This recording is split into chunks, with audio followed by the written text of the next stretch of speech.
Okay. Motion, Councillor Ladwig, Councillor Kroll, thank you. All in favor?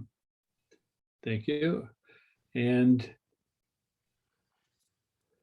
business arising from the minutes. Is there any business arising from the minutes of the September 21 meeting?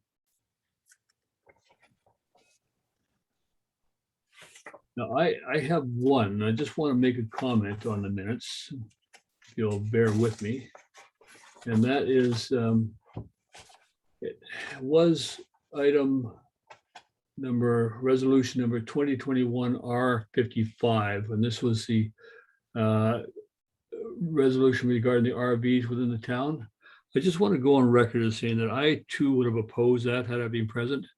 I think I'm not sure what the message it sends when we suggest that somebody apply for a temporary permit. Does it assume we're going to approve it? And I don't know why we had to waive a $1,500 application for somebody who has many more dollars than the rest of us. It just seems to be a different way to approach business. But I just want to go on the record as saying I saw that.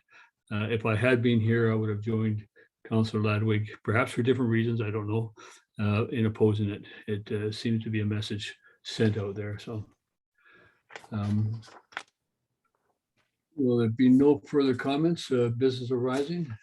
We'll go to, sorry? Mayor. Yes. Yeah, I have more. Thanks for bringing that. I actually don't recall in the conversation waiving, but it could be that I don't remember. I remember that we had a discussion and we at the last minute, we kind of, okay, let's bring it just to, but I don't really recall waiving the $1,500. Apparently was passed and approved. So, but is it possible that that this is verified? Because I don't recall myself. It could be that it was, but I don't recall passing this specific. I remember passing the other one. The other. corporate officer?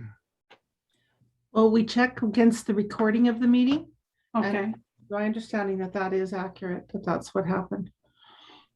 Okay. Roll. Thank you, Mayor Beamish. Yeah, what was passed was that we would look for, see if we could find some common ground to get the property owner to come back with and apply for the TUP to provide temporary RV accommodation within the community. I've since been working with Silas and the owner, and we, at this point, we haven't reached any common ground that would warrant sending the letter, the letter was the one component, the waiving the fee was the second component. And right now, I would be reluctant to generate the letter to the owner to invite him back, because there's just too many issues at stake that where common ground can't be found. So at this point, it's still very much a work in progress. Okay. That puts a different light on things in terms of corporate officer. Has the letter been sent? No, I had said that I would work on the drafting of the letter, and that has not happened unless someone has written a letter on council's behalf, but I'm not aware of it. No letter has been written on council's behalf. No, it was a case, sir, of trying to find common ground that we could sort of try and mitigate the situation of the time that bylaw was spending, the time that staff was spending, dealing with these RVs looking for homes. Yeah. No, I understand the issue. I understand the problem, but yeah. So to date, no invitation has gone back to the property owner to invite him to come back with a proposal to for a TUP. Councillor Ledwig. I'm just kind of confused on process now. I mean, obviously I oppose the motion to begin with for the same reasons more or less that Mayor Beamish just discussed. But why are, just out of curiosity, why are you working on this letter, Councillor Kroll? I mean, the motion was just to have staff send him a letter inviting him back to the table. What is it that needs to be, like you're working on a proposal as opposed to a letter? And that's even almost more concerning to me. First of all, I didn't want to put additional work on staff, and before the invitation was sent, I wanted to ensure that there was common ground, that it was worth the proponent's time to come back. Right. It made absolutely no sense to have him come back and with the deck stacked before he walked through the door for it to fail. So I will say, I was just looking. I would ask that those conversations be had with the developer before it comes to council for a resolution, because it did kind of come out of left field. And yeah, it felt like a bit of an awkward motion to be made. And I would have assumed that those conversations would have been had already. They were, to a certain extent. Right. Anyway. Just to take thought from the, I don't know if it's a matter for reconsideration or just a matter, do we just keep on the books? It's a, yeah, to me, I guess the waiving of fees, which we have not been in the practice of doing, is just an unfortunate precedence of doing, because I don't know how I would turn somebody else down when somebody who is a significant property owner and businessman, we'd waive a $1,500 fee for. That's my big concern, is that sits as a resolution. If it has not been acted upon, could be subject to reconsideration. And let me do this. Let me give notice of motion to council that I would like to review that with a view to bringing it back for reconsideration in the next meeting, if I can legally do that. And I'll just provide that heads up to council right now that I will be researching that and see if that's a possibility to bring it back to reconsideration. And that, of course, is provided that it has not been actioned in terms of a letter written. Okay, thank you.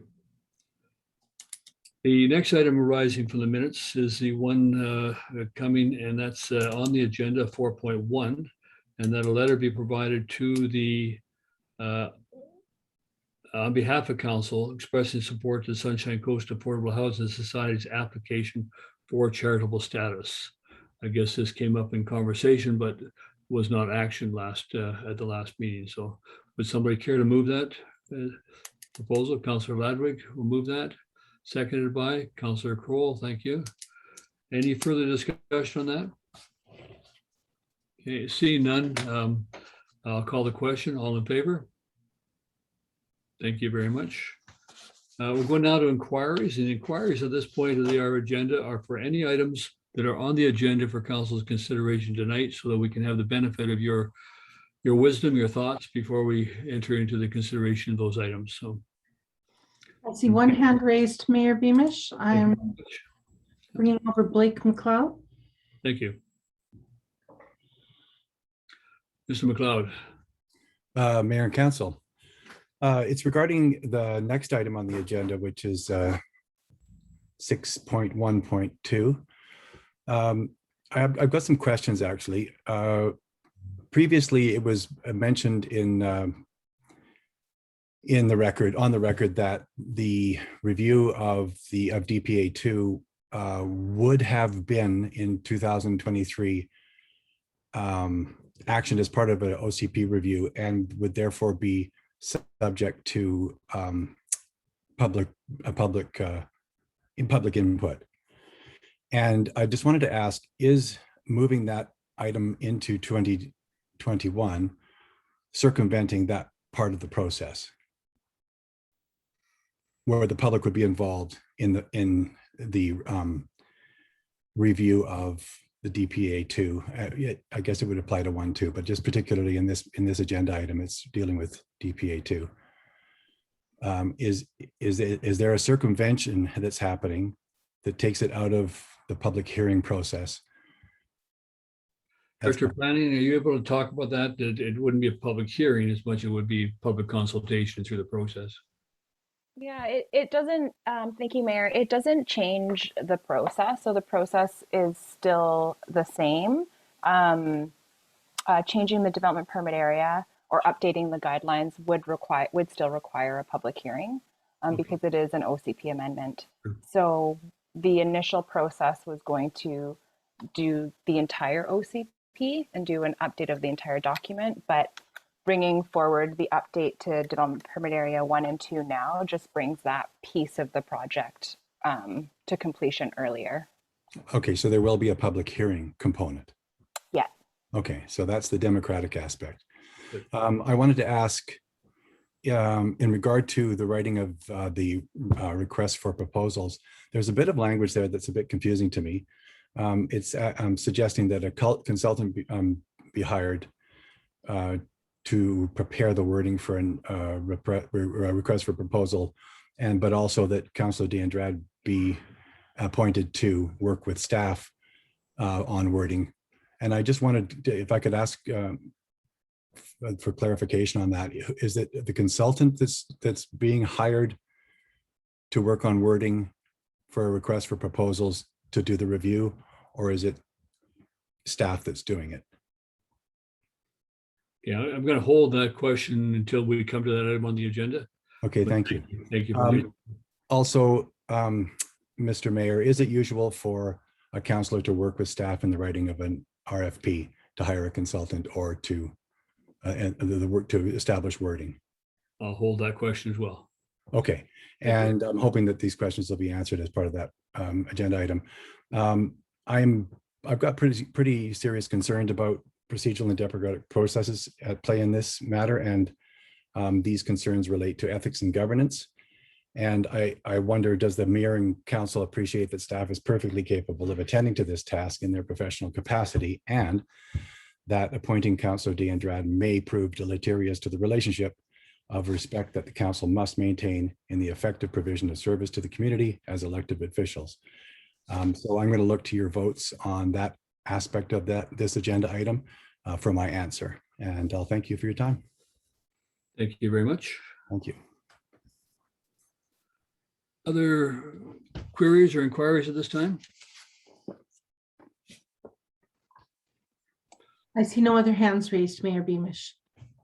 Apologize for my looking like I'm working from a closet in the darkness here, but I'm trying to get light. I brought a lamp from home to sit on my desk. I got lights above me, but I'm in my office. It's a very poor location to actually be on YouTube or wherever we're on here, Zoom. Yeah. So. Okay, seeing no further questions, we'll go down to committee of the whole minutes for 6.11. Recommendation that those minutes be received. Councillor Kroll, Councillor Ladwig, thank you. All in favor? Thank you very much. And now we'll go to 6.1.2, and this is the development permit area number 1 and 2 update. And you know, I'm going to say, when I read this, I had the same concerns. I mean, when I read this resolution, that we're providing $25,000 to authorize the DPA 2 update project, that we're hiring a consultant to prepare an RFP, that Councillor D'Andrade is authorized to work with staff on the drafting of the RFP, and that the RFP be brought back to committees a whole for approval. It seems like a lot of repetition here. I mean, if we're hiring a consultant, and I wasn't at this meeting, so you have to help me out. If we're hiring a consultant, why are we in turn then working with staff to draft it, and something that's going to come back, consultant report, come back to the committee of the whole for approval? Councillor Ladwig, what do you? I think the intent of that motion was simply that anyone that's hired consultants knows that if you don't ask the right question, you don't necessarily get the information you were looking for. And so it's just important to make sure that the question being put forward to the consultant through an RFP is clear. And this is an issue that is really important to Councillor D'Andrade. And so she asked if she could work with staff to ensure that the question put forward was clear in the request. Okay, so I didn't see anything wrong with that, and so I supported that motion. I guess so we're actually talking about two different RFPs here. I would need clarity on that. Well, we're talking about hiring a consultant to draft an RFP. And Councillor DeAndrade working with staff to draft the RFP. What is it, the same RFP, or is the second one the RFP to hire the consultant? I'm not sure. Councillor DeAndrade, help me out. Thank you. I think the goal if we look at on the September 7, the staff report, and there was the several topics where the DPA was going to involve, right? Field work and very general. And I have certain concerns, and I have been looking at this DPA 2 since the beginning of my mandate. So the only thing, I mean, there's some questions in my mind. Okay, what things that I'm gonna look at? I mean, climate change considerations and consideration with habitat, with wildlife corridors. So the only thing that this is doing is, okay, I'm just gonna bring some highlights of the things that I think it should go on the RFP, and staff is gonna look at. And actually it's gonna make staff's time easier. I don't, my understanding, they are not, and then they can give to the consultant will prepare the RFP, the terms of reference for the RFP, and obviously then it will be another consultant to do the work. I just felt particularly, given the extent of the work, that first $25,000, I was concerned that was going to be not an in-depth review of the revision of the DPA2. Even if you compare with the geological, you're talking about $60,000, and the other one was roughly estimated. So I thought, well, why don't we narrow down what the goals, exactly what Councillor Ledwig said, what the objectives of this revision will be, and then the consultant could put the package together. And I thought, okay, 25 is just the initial. I don't think we're gonna pay 25 for the consultant to prepare the RFP. This is just some estimation. And we can discuss, I mean, if whatever I propose, it's out of the scope. I was just looking at the scope, right? Because I have been, I have environmental background. I have been involved in many types of this work, and I'm concerned with climate change. I have been part of the tree committee. I know the conversations that we are having.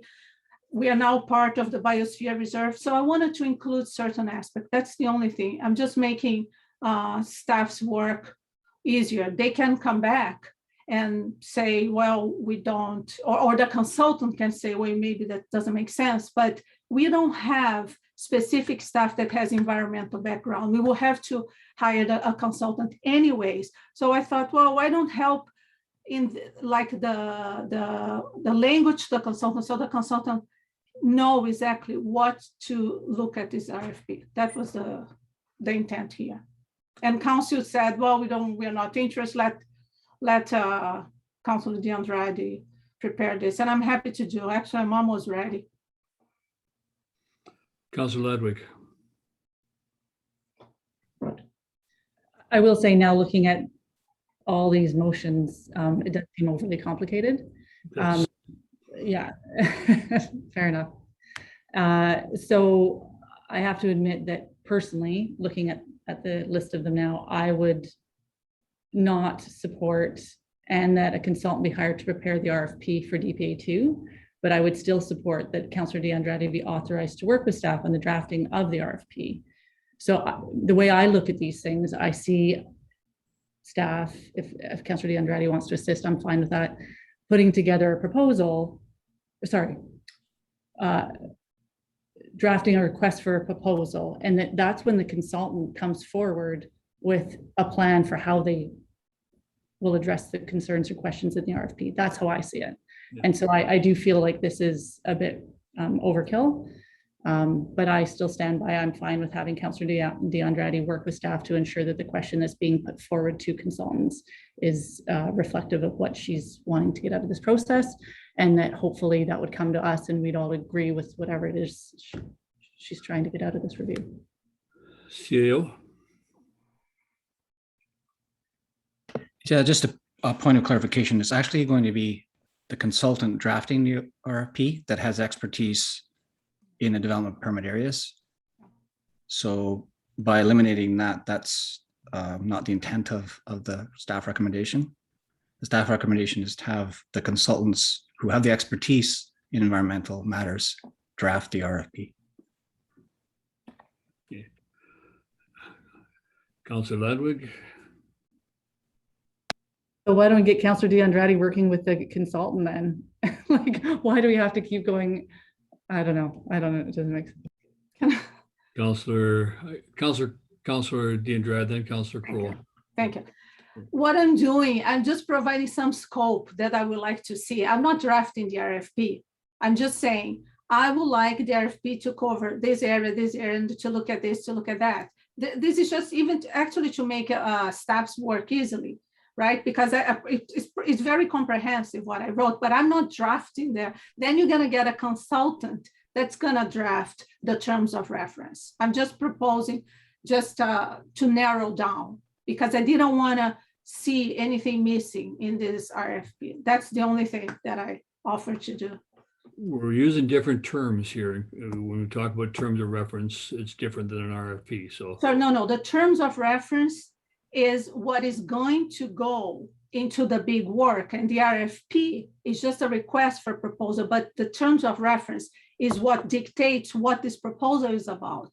And that's what I want. I just wanted to provide the scope of the things that over the last 3 years, I have been reading and understanding what would be beneficial for the DPA2. That's the only thing I'm doing. Councillor Kroll. Thank you, Mayor Beamish. Yeah, I can see where it's looking a little cumbersome here. I would almost suggest an amendment that Councillor DeAndrade be authorized to work with staff on drafting of the RFP, is that perhaps Councillor DeAndrade provide staff with a list of topics that she would want to have assurance that is covered in the terms of reference. It gets really awkward with, Yeah. Anyway. Quite frankly, I suspect any councillor could provide staff with some suggestions for that. So yeah, I think it's probably a better way to do it. I mean, it's a confusing resolution as it stands. You got 3 times this RFP is going to be looked at. It's going to come back to the committee of the whole for a discussion. So and I'm not sure whether that's before it goes to the consultant or whether it's after the consultant's had it. So that in terms of process, we got the hierarchy of process. We got the RFP being hired, the consultant hired to prepare an RFP. We got Councillor DeAndrade working with staff, and then we got to come back to council. What is the cycle there? Is it going to be back to council? It's the RFP we're talking about. It's a request for proposals to council. After Councillor DeAndrade's worked with staff, to be given to the consultant, or is the consultant's draft going to come to council? I'm not. It's confusing. I'm sorry. and I do like Councillor whatever the suggestion, Councillor Kroll's suggestion that, hey, provide input, provide comments to staff relative to the terms of reference for hiring a consultant to draft an RFP. And what is the content of the RFP? I think that's what you're trying to get to. But Mr. Brown? Yes, I too support what Councillor Kroll is trying to get across, and the order as I see it, and I stand to be corrected by the Director of Planning, but the council, in this case, Councillor DeAndrade, would have input into what the terms of reference for the consultant drafting the RFP will be doing. And then the RFP itself, once the consultant has looked at those comments, use his or her own professional opinion and come up with an RFP that would then come back with the council's input back to council of the committee of the whole for approval prior to it actually being sent out. Yeah. But I would respectfully ask that it becomes through the CAO rather than directly to the Director of Planning, just to keep that at arm's length. Councillor Ludwig. So how much of this 25,000 are we dedicating towards the first consultant to prepare the RFP? I don't have that breakdown, but maybe Leslie Ann does. That's a good question. I don't have that breakdown either. So hiring a consultant to prepare the RFP is going to cost money. It's going to take money out of the 25,000 that was allocated. The staff report on the September 21st agenda, I think, or September 7th Committee of the Whole, outlined the scope of work for the two projects. So anything, the intention with that staff report was to get council's support on drafting the RFP and allocating a budget to prepare that work. So if there's hiring a consultant will add to that. And if it comes back to council, if there's any work for the consultant to consult with council on the RFP, that's added work and added budget. Okay. Councillor Dindrad. Oh, sorry. When was the DPA last time revision?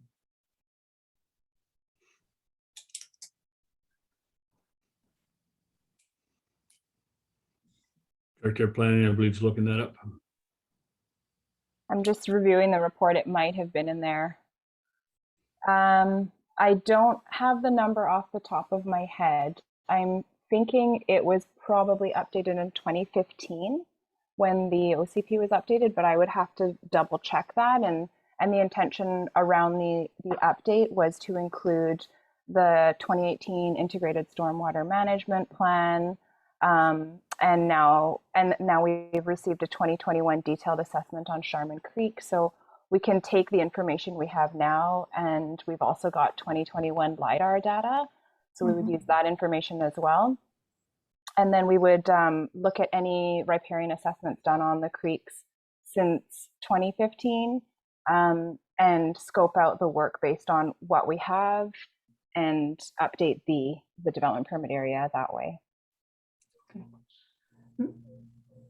Mayor Beamish, can I ask another question?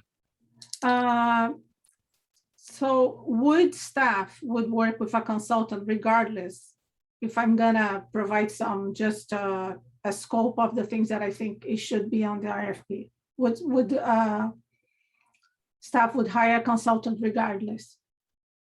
Yes, to complete the update, of course, absolutely. So No, to prepare the RFP, to prepare the RFP.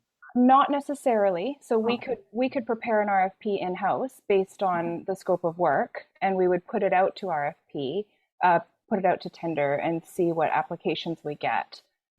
If council wants to add to the scope of work, I think the best approach would be to pass a resolution on what else you want in the RFP to include. And then at that point, we could wrap it all into the RFP and proceed that way. So if you wanted to add to the scope of work that was presented, then that would be a nice clean approach moving forward. That's the normal process, quite frankly. And I mean, I can understand the process where staff drafts an RFP, brings to the committee of the whole for approval, committee of the whole comments on it. If there's input to be had to staff prior to it coming to the committee of the whole to round out the draft, that's great. And then it go to be issued for a consultant to do the work, not to draft an RFP. Here we are as a corporate officer rightly, or director of planning points out, that work by a consultant's probably going to cost you $5,000, which is 5,000 out of the 25,000 that's been allocated for the project, which I think is not necessary. I think our staff are very competent to draft an RFP, and we're competent to comment on that, provide input into that before or during a committee, and is to make sure we get what we want. So Councilor Deandrade? Thank you. Mayor Bishop, I think the main discussion of the day was for input, because the report that staff prepared was very superficial. So I thought, okay, I would like to give input before staff goes through, do all the work, and then I come with input. So I thought, okay, if I can, and I'm sure perhaps 70% of my input is already incorporated. Yeah, I'm saying these things, incorporate the stormwater, so things that they know. I think the idea of hiring a consultant to prepare the RFP was actually said by yourself, because at the time, I wasn't there, I'm Staff- sorry. no, Oh, staff yeah. would, no, this was a long time ago. That's where the idea of hiring a consultant, because staff would not have time to do that. And that we suggested that we hire a consultant to prepare the RFP. But if staff has time, I'm sure that they would have competence. So the only thing I'm giving is input on the scope of the work that I think it will be important. So if they have the time, they can do the RFP. That was, and this motion came from a while ago, actually. Mary, Miss, you yourself has suggested that. I don't recall. I mean, Yeah, no, that I can bring, because staff was busy, right? We know how busy staff is. So that was the only thing, but for me, it doesn't matter. I just want to see the request for proposal that encompasses all the things that I particularly think is important. That's it. can we do this? Can we, we've got the 25,000 surplus be authorized to fund the DPA2 project to be incorporated in the 2022 budget, to be replenished, to replenish the accumulated surplus. Okay, I know what that means. That staff prepare an RFP for the DPA2 update project to be reviewed by committee, by council at committee of the whole for approval prior to issuance. And in consequence, in that process, Councilor Deandrade, if you submit work to them and information to them, that's great. That would be considered part of, so as a process. I think it's unusual to have a specific recommendation saying, well, in this council will work, all of us will have input into the RFP at some point, and we can have it before, during, and after. So that if that makes a cleaner set of I'm resolutions, fine. if council is in favor of that. So Yeah, so maybe it's just to clarify, so I will submit, because I'm almost ready with the doc, Yep. I'll submit by Thursday what I think, what I would like to see in this scope, and then staff prepares, yeah. excellent, I appreciate that. No, no So problem. we'll eliminate the third, and that the consultant be hired to prepare an RFP, and we'll replace that the staff be directed to prepare an RFP for the DPA2 update project, and that the RFP, the draft RFP, be brought back to the committee of the whole for approval by council. Yeah. Yes. Councilor Deandrade. I think my only concern will be, Mish, with staff is because the reason we engaged a consultant to prepare the RFP was not that staff is not capable of doing. It's not capable in terms of time. They have a lot on their plate. And if we don't engage a consultant, this was going to push to the end of next year. So if staff can prepare this by this year, because that's the goal, that we can, so on the budget, because we don't know if the whole DPA update will cost 25. I'm anticipating that will cost more. If we're gonna do a full update, it might cost maybe a little bit more. So we know, and we put in the budget. That was the rush. So the question is, realistically, CAO or the director of planning can respond. Do you have the capacity to prepare this year, or is it important to engage the consultant for that reason? I would suggest just saying, and that an RFP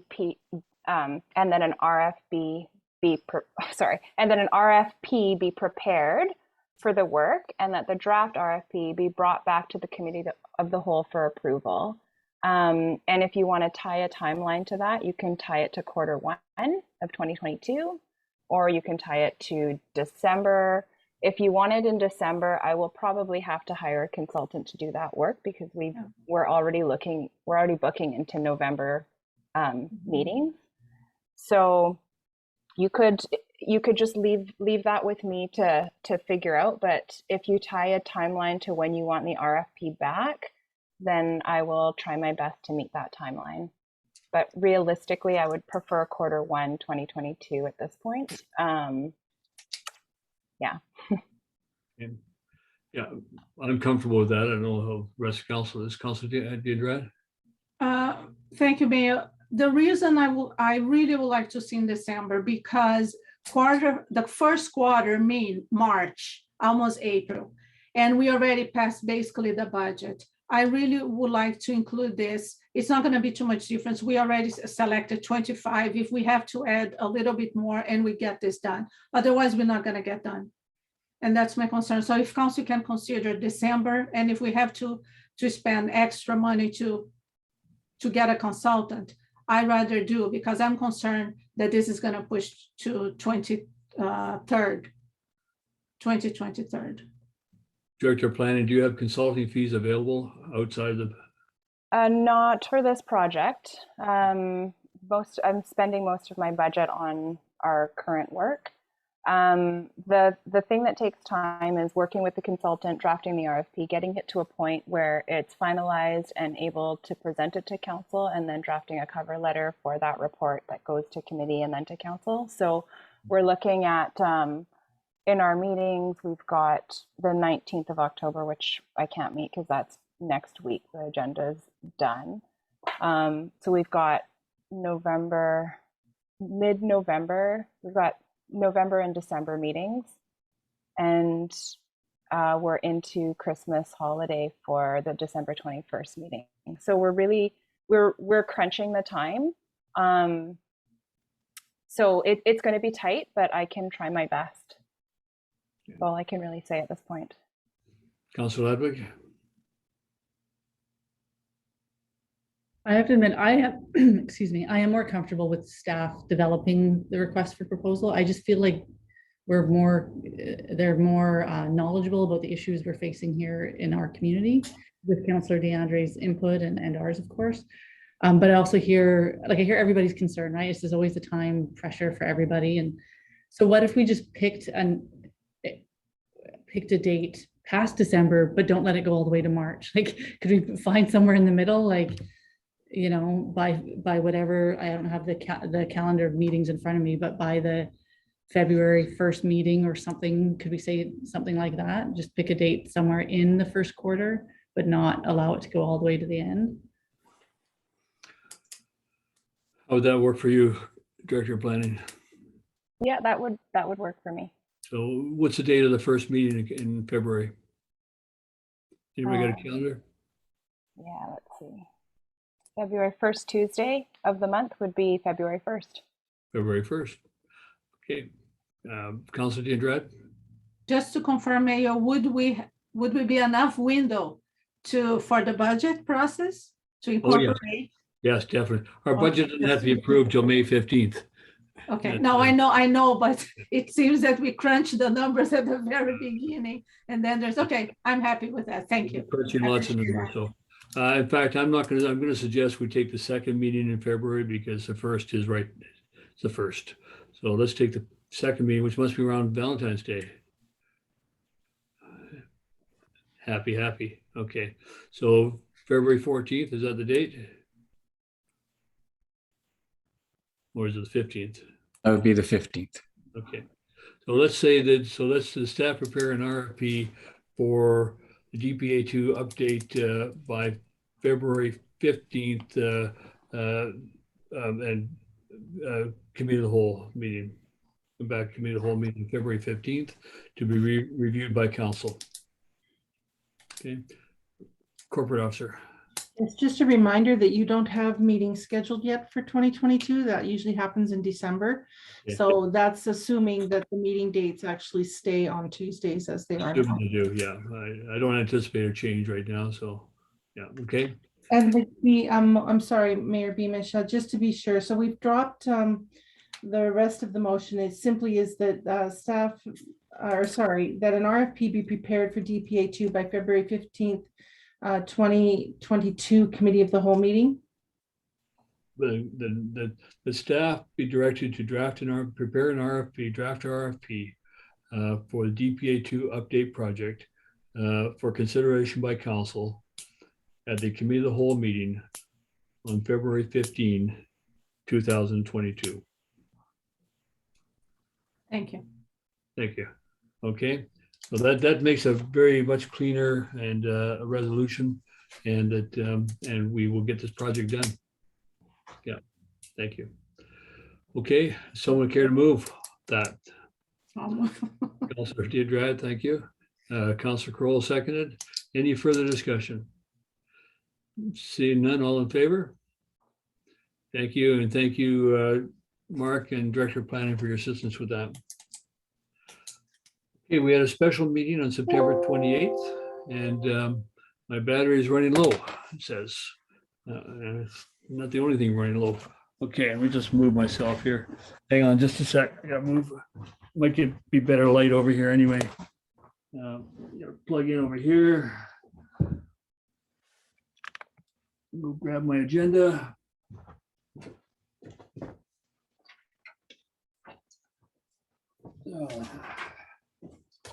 I'm staying in bed. I can see that. Oh, hey, better light too. Yeah. Okay, the special committee of the whole meeting is September 28th, that the minutes be received. Someone care to make that motion? Councilor Kroll, Councilor Ladwig, thank you very much. All in favor? Thank you very much. Okay, moving on. Director of Planning, short-term rental regulations, goal prioritization and review. And this was our September 28th meeting, of course. Would you like to introduce that, Director of Planning? Sure, thank you, Mayor. So these are just the recommendations that were brought forward from the Committee of the Whole workshop, where council or the committee passed a recommendation to reorganize the goals. And they started by grouping the first two. So retaining long-term rental supply in Gibson's was the priority, with the second runner-up being keeping the scale of businesses appropriate to residential neighborhoods. And then the secondary prioritized goals were responding to the needs of homeowners who wish to have added revenue and flexibility, and providing tourists with accommodation options for staying and visiting in Gibson's. So with these regulations, they are more organized than the previous, with these goals prioritized in this way, they are more organized, and I should be able to draft some regulations that follow suit. So hopefully I can bring forward some more cohesive regulation for council's consideration. Thank you.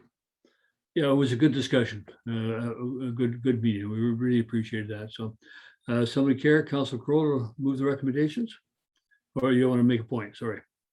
I just had just one inquiry.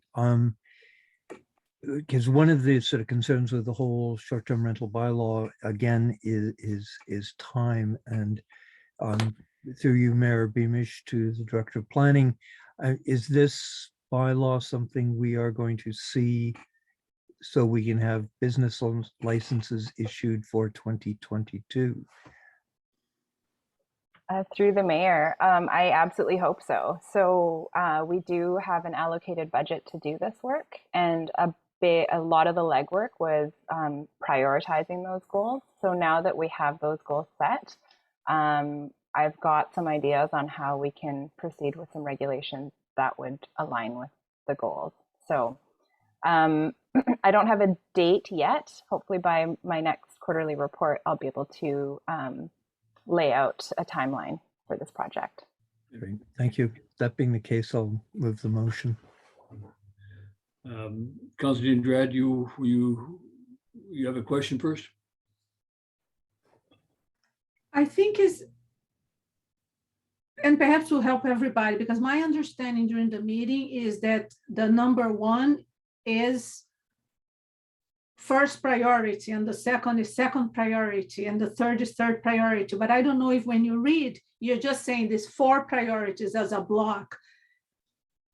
Is it what I understand, that the first is the first priority? So if we need to wait the first priority will win. And if it is, can we be explicit about it? Because at least when I read it, it seems that is a block of the 4 priorities that we have, but not that the first is more important than the second. Would you prefer the resolution to read priority 1, retaining long-term rental, priority 2, keeping the scale? In that sense, in that way? Put the I word, think it's just, okay, tell me what you interpret, because when you look at 4 priorities, it seems that they all have the same weight. Whatever is, it's based on the following prioritized goals in order of priority. I don't know what to say. well, I think that would be one way of phrasing it. Director Stats? The way I see it is those are the council's 4 goals. And the way it's written is the following prioritized goals. So the way it's written, it says they are prioritized from 1 to 4. And so the way I read it is retaining the long-term rental supply in Gibson's is a higher priority than providing tourists with accommodation options. So that's how council has prioritized them. Okay. Yeah. But perhaps just because many people would read that, and since the STR is an issue that, and we are having difficulty in crafting this bylaw exactly because we're trying to balance the interest.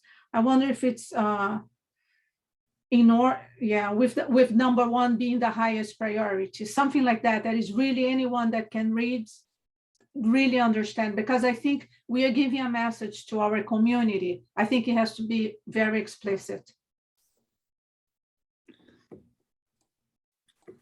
Director Stats?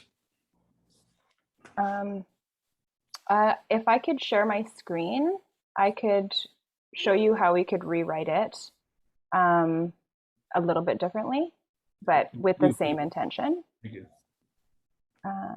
Okay.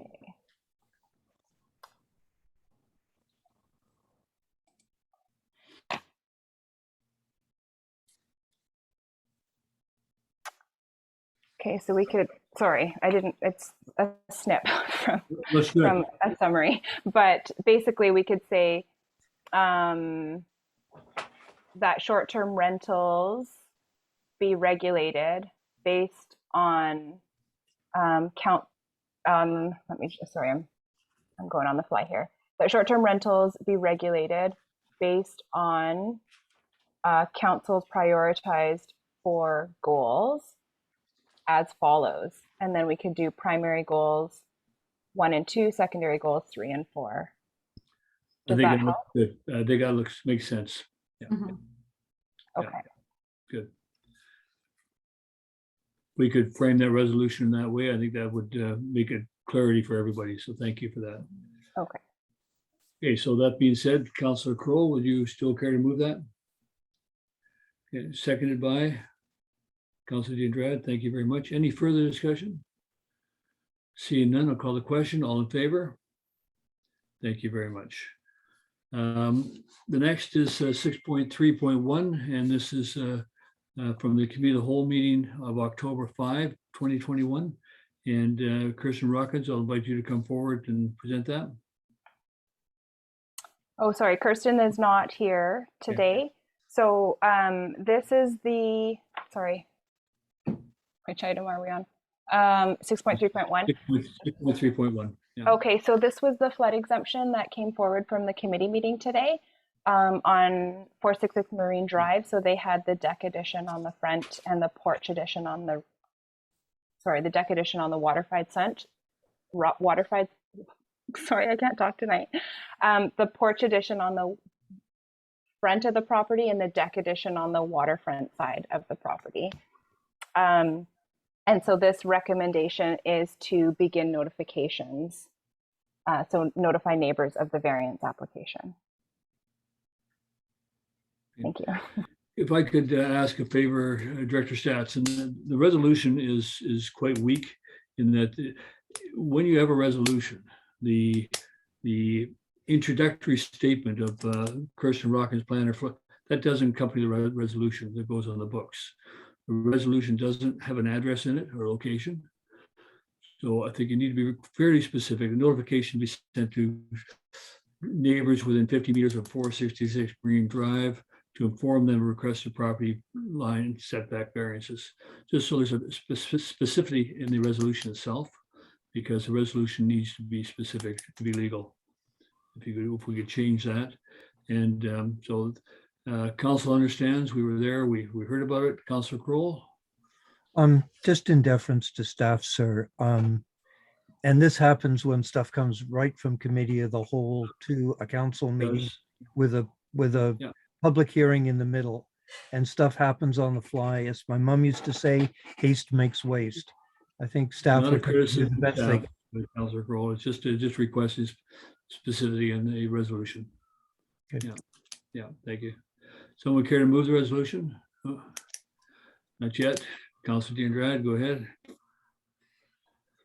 I had the impression that there was another resolution concerning the covenant.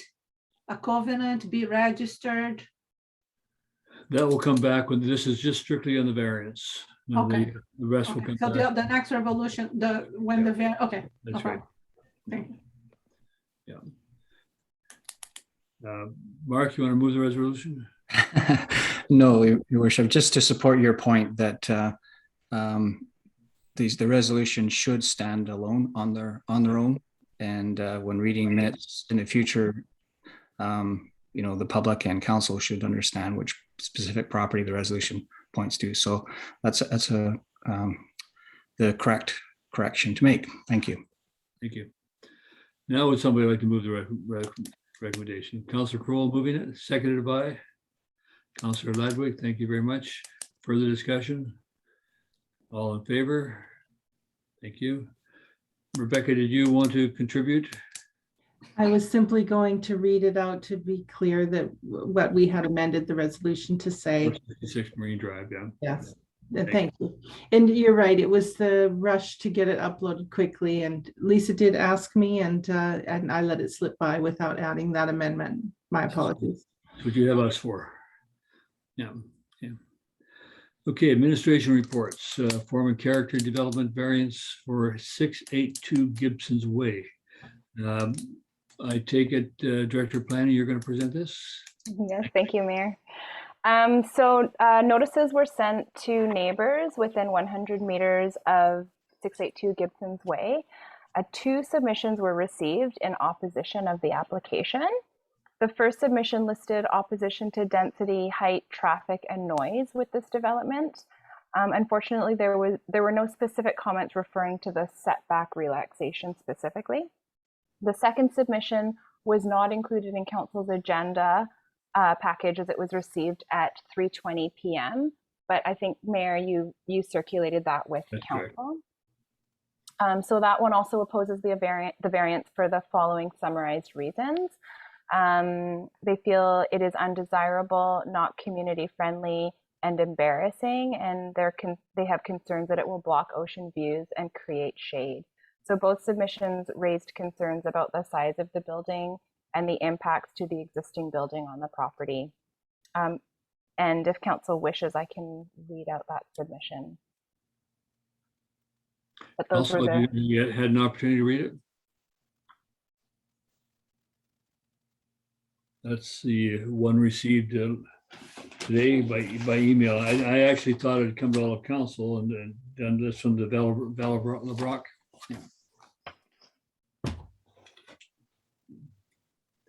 Councilor Diandrad? Just a clarification, I received as well. I believe every councillor received. It just she directed. Yeah. Did other councillors have received? Yeah, so we all read, I believe. Thank you. Yeah. Thank you. Okay, Director, are you done then?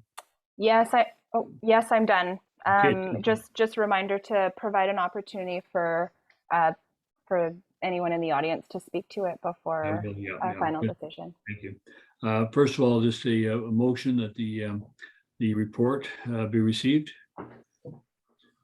Councillor Kroll, Councillor Ladwig, thank you. All in favor of receipt? Thank you.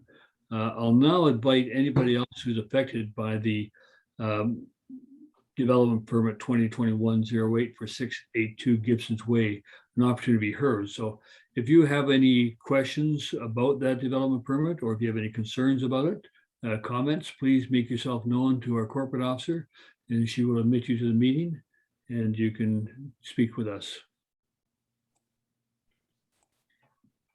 We have one person with their hand raised. I'll be moving her over. Yep. Laura Rosen is joining you.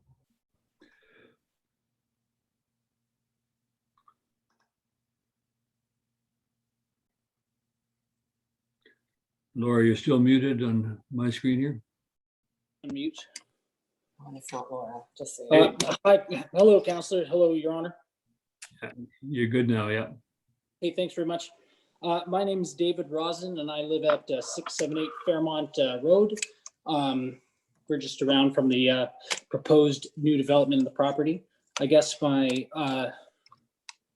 sure. Hello. There you are. Yeah. Hi. Please. Thanks for letting us have a chat. We were just we received the proposal, which we're glad that we were involved. We moved to our property about 4 years ago, and we like Middle Gibsons. It's a changing street. We're for development. I guess our one question with the building is, Is it for real? well, they're adding parking, and or I guess there would be need for more parking with apartments on top. Also, we were wondering, as far as the waste management, how that would be with the current proposed unit, how it looks, how that the area that it creates between the existing property, how that area would function. Because right now it kind of would be, putting a wall up on the side of the street with the older property in the back. So our thing would be how the property developer would create cohesion between the properties, and how that space created between the two would be used effectively. Because at the beginning, it's not good. Yeah. Okay. That Thank is you. that's one of our major concerns. Thank I you for, don't care about the setback. How about Well, that? no, honey, we care about the set. No. Yes. okay. Because putting it up, and in the photo, it's not, the town went to great lengths, of course, to Or the property. with the water, we've changed the way the water, flows down Gibson's Way away from everything, which is great. So just wondering how, how that would affect, because there will be parking in the back, I assume. So would there be frontage for people to access the commercial, or is it just Inside there. just kind of the building would be just right up against where the culvert is? Director of Planning, can you respond to that? Yeah, I can try. So the building would be brought up right up to the front property line. So the intention would be the pedestrian access would be from the front, but there will be parking under the building at the rear. So it's not underground parking, but it's under building parking. And then the residential above. The way the cohesion works on the property with the other existing building, I'm not sure exactly how that's going to work. There is commercial in the existing building, so it's also a mixed use building with commercial and some residential. And the ditch will continue as it is, Director? The ditch will continue. Yeah, the ditch is on town property. Yeah, that's. And we know what is actually there. We all know what is there. It's our soup kitchen. It's our. It's a very vibrant, a very active, popular restaurant. area. We've used the laundromat. It's great, and there is residential. So we're just wanted to make sure that whatever else is going there doesn't hinder any further development in properties up and along, because this property is essentially an anchor at the bottom of Gibson's Way. Like I said, Middle Gibsons, we really like it. We like that we can walk to a record store, and the neighborhoods that are here are filled with families. We've got the Hillcrest area, we've got the Fletchers, and those areas kind of feed the people that want to be able to walk down to Lower Gibsons and also up to the school or up to the grocery store. The point is, we just want to make sure that if something is being put there, we want it to look It seems like a hiding. That it's not just, It's yeah, just that a we hiding don't spot. hide the old building in the back, but that it And becomes something pretend that. like nothing's back there when it's actually people's backyards. It's we experience life here, so I know what comes through. And having it hidden behind a big building, to me, is scary. Good And, point. and just thoughts of like, There can be where like, thoughtful like, projects being done in our community. so And I it- don't feel it's like so it's kind of thoughtful open. right Yeah. now. We just wanted to look. Let's get rental. Perfect. Let's get rental, but let's make it safer and good for our community. So it's, yeah, open, just like having the bigger building along the front is definitely, it doesn't seem, as opposed to I feel like I'm in the wild, wild having, west. having for the pushback on this towards the town line, as opposed to maybe changing how the property, like the new proposed property works on the current lot, And I mean, I have a feeling I know who is building or who has the money to put this in, and I'd like to make sure that if there's going to be funding, it should go in the right way. It shouldn't go just to preserve what the commercial zone and how many buildings we can fit on it. It should be working for years to come. Now, I want you just to be aware, though, that tonight, we're only talking about variance. We're only talking about variance in terms of the setback. The owner actually is within the bylaw right Yep. to develop and to have that density on that property. And I will have some comments on design, but right now, the only thing that we can comment on Is is the setback, and for that purpose. So I appreciate Okay. that. Thank you, guys. Nice to see you. Hey, Yep. nice to see you as well. We'll Thank you. see you around the block. Yeah. Okay. Any further comments, Corporate Officer? I see no further hands raised, Mayor Beamish. Thank you very much. I would like to comment firstly, for council, take that prerogative. I'm not happy with it being set right to the front of the property line. And the reason being is that if you look at the pictures and of the project, what you see, and I'm just going to get a page reference on my document to look at here. What we see, and I'm going to go to page 24 of 166. I think that maybe still holds for everybody. You see just a rendering of the building with people walking in front. Then you see that big wall sitting there.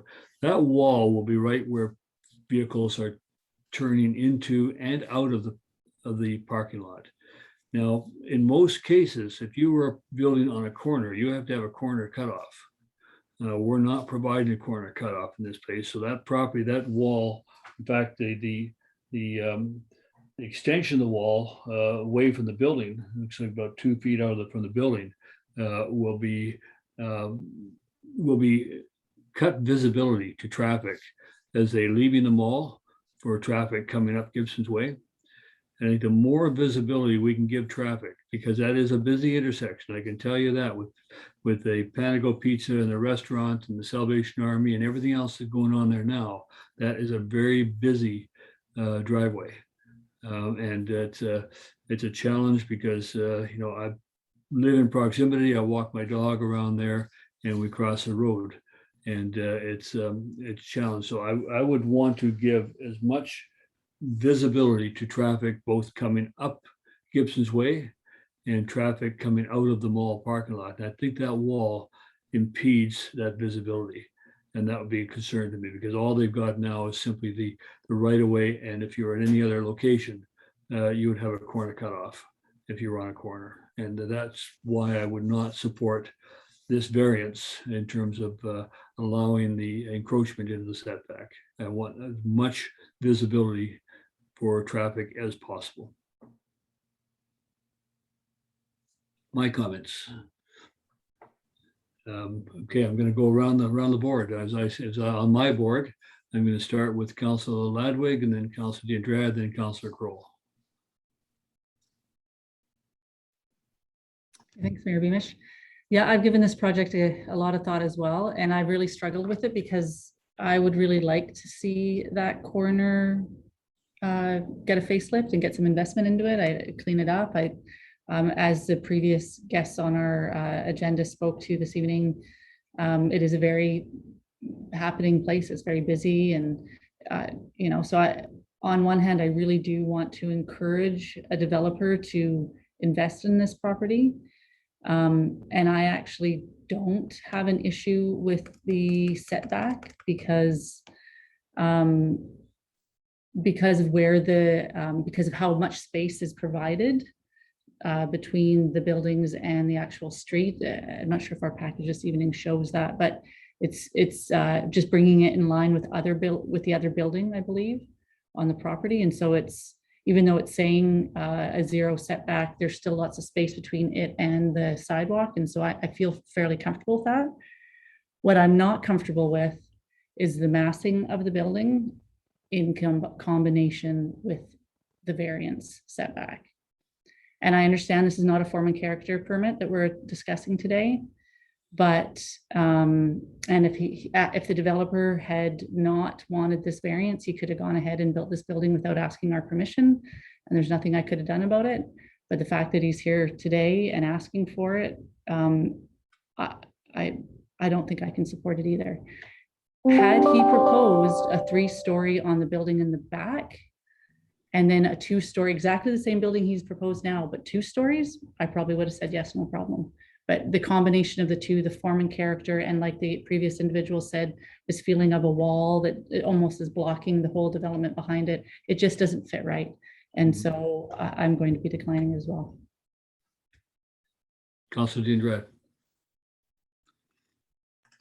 Thank you, Mayor. I think I always had concern with the setbacks, and it felt like when I was looking at just the project from the aerial view, it wouldn't be a big deal because it is aligned.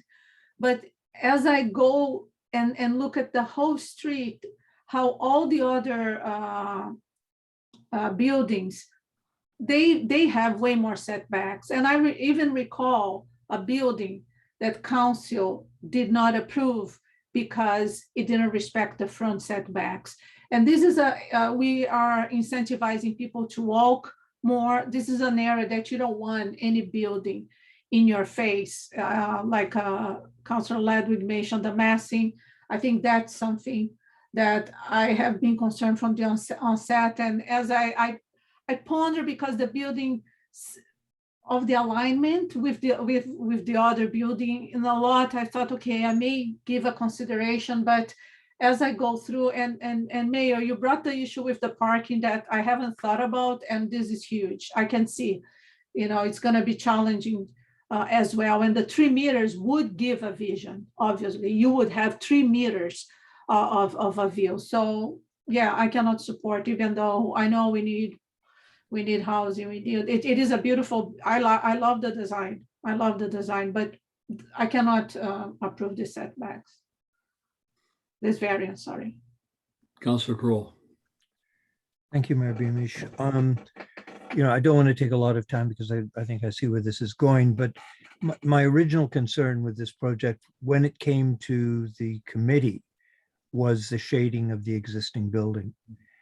And, as much as I hate to lose 10 rental units in this community, which we are in desperate need of, I think some consideration has to be given to the people who have lived in that existing building for years.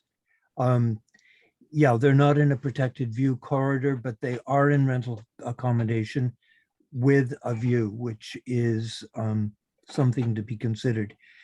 The architect assured us that there wouldn't be shading from the building, yet in the rendering that you cited earlier, Mayor Beamish, the existing building is entirely in shade. And, as much as we need the housing, I'm just really very uncomfortable with this whole project. I don't mind the design if it were on a lot. It's an awkward property when you look at the amount of open space there is, and this building that they've built diagonally across it. it was, back in the 60s, it was lovely, but, it isn't the most efficient land use. But at this point, I really can't support the variance. The visibility thing is, when I used to commute, I watched trucks trying to get in and out of that parking lot with no traffic at 5:45 in the morning when I was waiting for the first bus.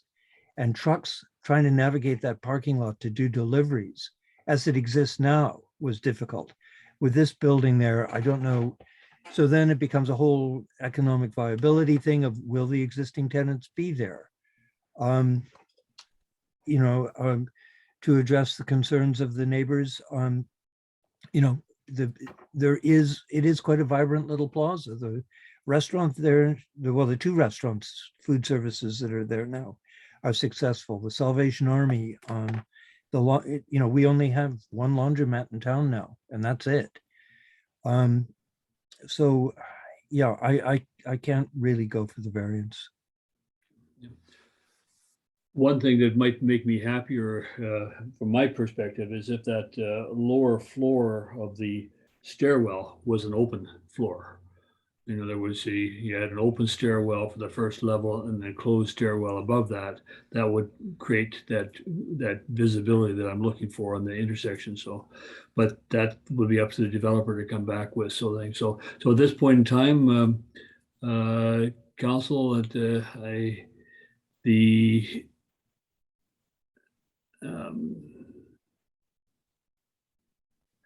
there's actually nothing for us to resolve, other than, I suppose, that we would have to then say that the council does not approve the variance DVP 2021-8 at 682 Gibson's Way as proposed.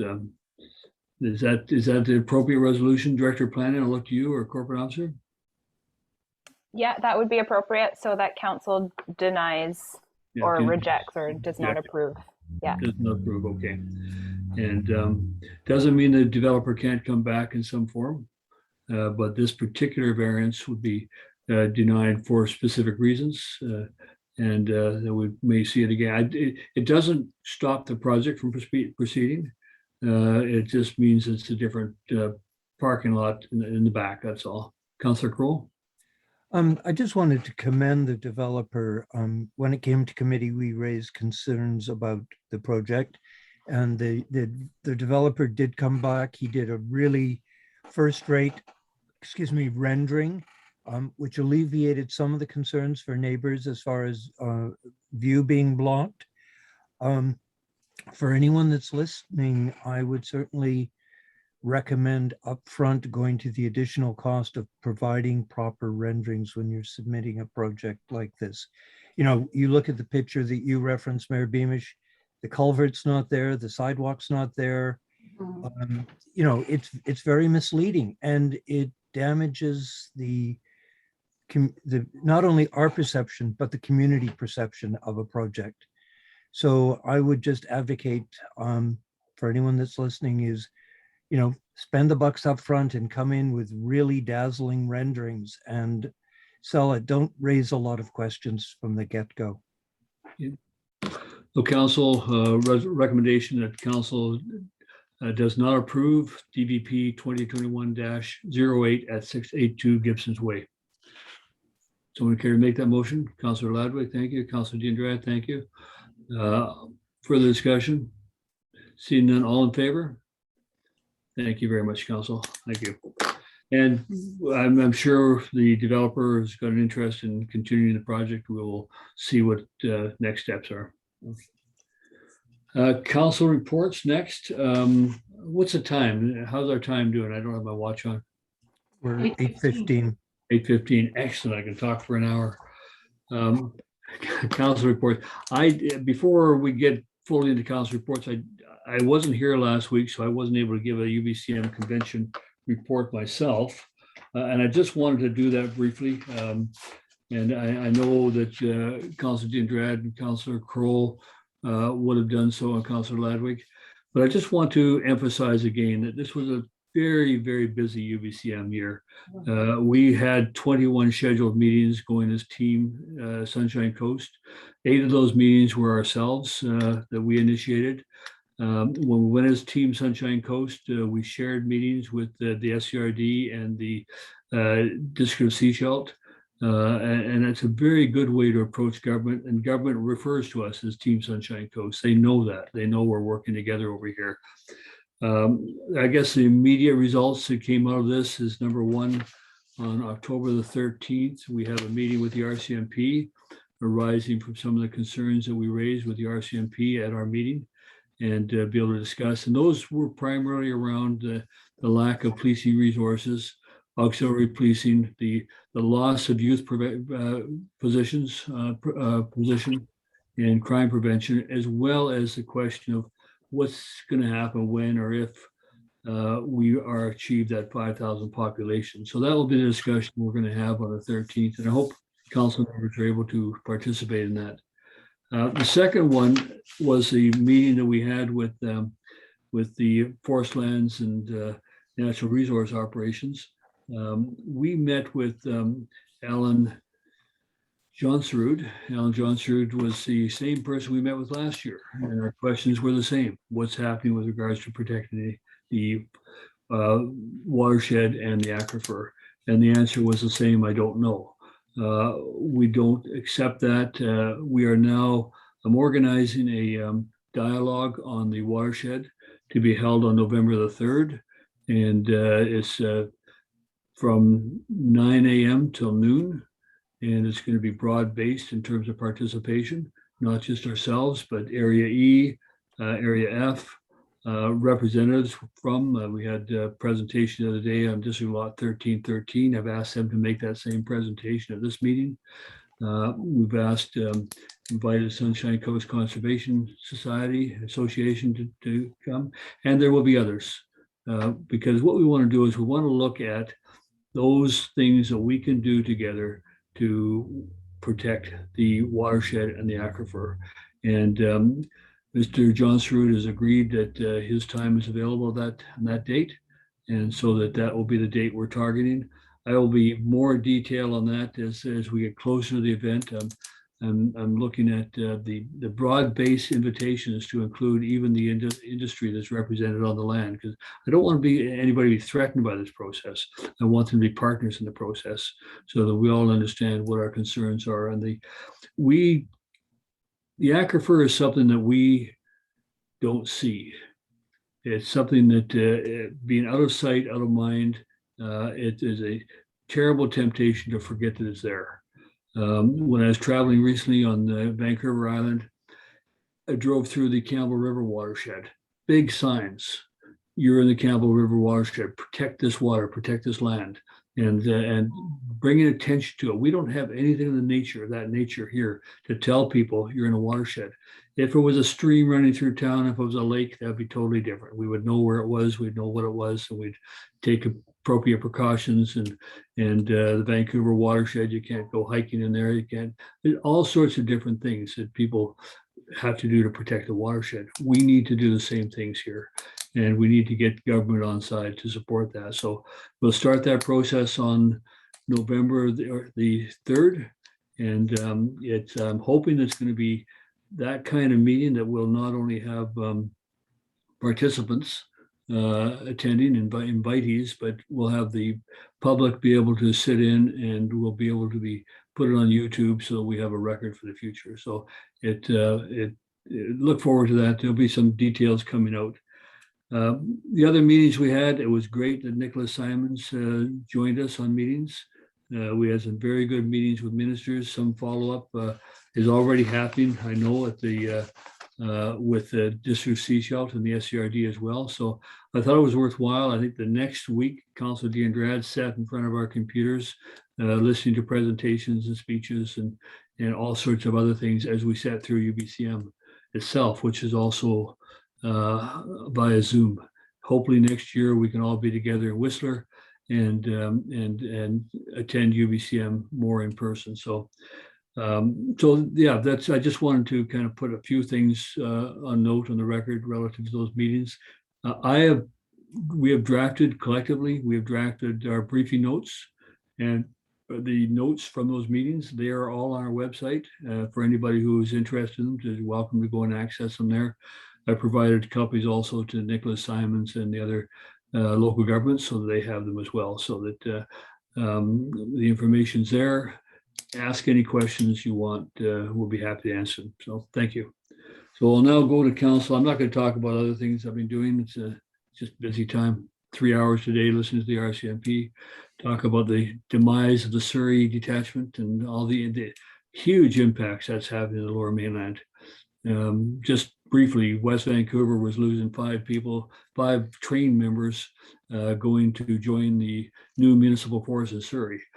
They've had to reach out and recruit and train new members who are now recruit members. So it really is going to change up the whole policing picture for a while. So so go around the table. Does anybody else have anything you want to talk about? And including yourself, Evie, and you're here, I see. Yeah. Councillor Kroll, go ahead. Thank you, Mayor Beamish. I covered the regional district for you while you were away, and just wanted to thank Mark Brown and Councillor Ladwig for the presentation they did on the Holland lands. As a result of that, a member of the board, an alternate member to the board member, and a staff member have been assigned to the committee, so that's good news. The Gibson's Public Market held their gala this past weekend. If you had pork, I stuffed it. If you had fish, I deboned and skinned it. It was a great team effort. We did 246 package meals to go. So I think it's a great opportunity. Although it loses everyone together in a couple of rooms, what it does afford the market is an opportunity to generate probably a little more money. I know the last year I worked on the setup where it was actually a sit-down dinner, there was over $10,000 in party rentals just for people to sit down and eat. So the way they're doing it now, hopefully the market is making more money. At the bequest of Mayor Beamish, I attended the birthday celebration for Irene Bushfield. And Mayor Beamish had drafted a letter, but he at the last minute couldn't go, so he asked me if I would attend, and I read out the letter. It's quite amazing when a community member reaches 100. And I have to admit, I was blown away. This spry, lively lady walked into the room, no cane, no walker. She came bounding in, giving hugs to everyone. It was very uplifting. It was very emotional to spend a bit of time with a woman who has spanned 100 years. So I really, I was very pleased that I was afforded the opportunity of attending that event. It was, there's not really words to describe it. Too often I'm, the one going on about people we've lost in the community. And this time it was really nice to celebrate a 100th birthday. So that's about it for council reports from me for now. Yeah, I thank Councillor Crowe for doing that for me. Irene Bushfield is one of the 6 founders of Harmony Hall. And she's the surviving founder sort of thing right now, so which is great. And in fact, there is a provision, and I'm going to look for the community charter or the local government act, but I'll look it up, that we can actually give people basically the freedom of the city. And I've been thinking about that. And I was thinking to myself, when somebody turns 100 and they've been a resident of this town for 25 years or more, and they've contributed significantly to the development of the community, we should be doing something like that. We should be recognizing them. And maybe it's not 100. Maybe we have to give them a chance to actually enjoy the freedom of the city for a while. And maybe it's 90. And we just designate that as, if you've achieved that, if you've been a long-term resident of our community, we want to acknowledge you. And that just means you get into the museum for free or something. But that's great.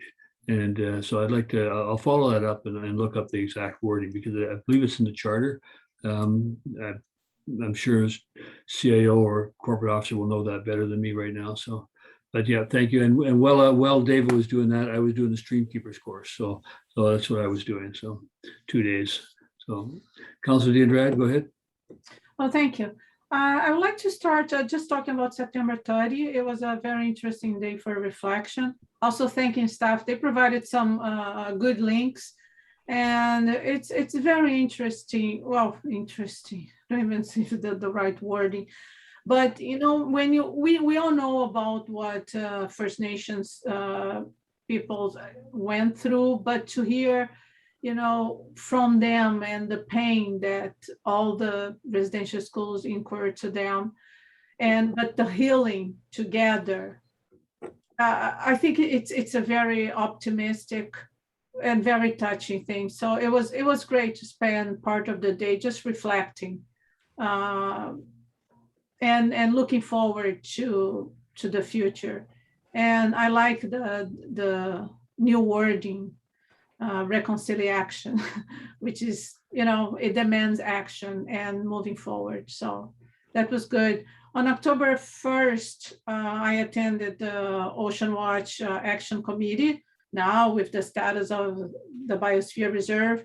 And one of the highlights, it was about the Salmon Safe program, which is not a new program. It's a program that started in the United States and is here for a long time.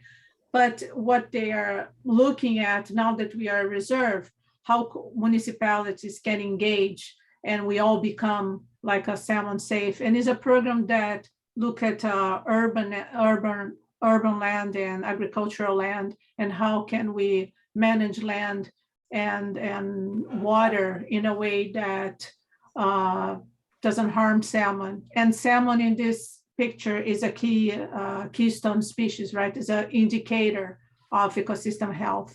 So that was good. Eventually the town will be hearing something about it. And then Harmony Hall, they had their open house.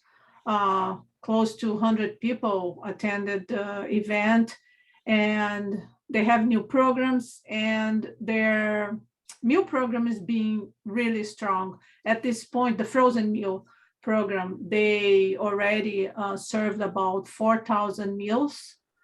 And actually, I went to my mailbox and there's this thank you, which is for the town. I'm going to return that, but it's a thank you for the freezer and for the contributions that we gave to the society. They did the floor restoration and they bought this commercial freezing. And it's fantastic, the amount of meals that they are providing to members. So kudos to them. So it was really cool. So that's what I have for this week. Thank you very much. Councilor Ludwig? Sure you do. I don't really have a council update this week, I don't think. I will say I did have an email with Pam Robertson from the market. She said they sold 260 tickets this year, which is up from 244. So it's the highest selling tickets done yet. So obviously, I'm hoping in the future when we can all meet in person that maybe they'll do a hybrid model, because they obviously have more interest in the community than they have the physical space for. So that's good to hear. Yeah.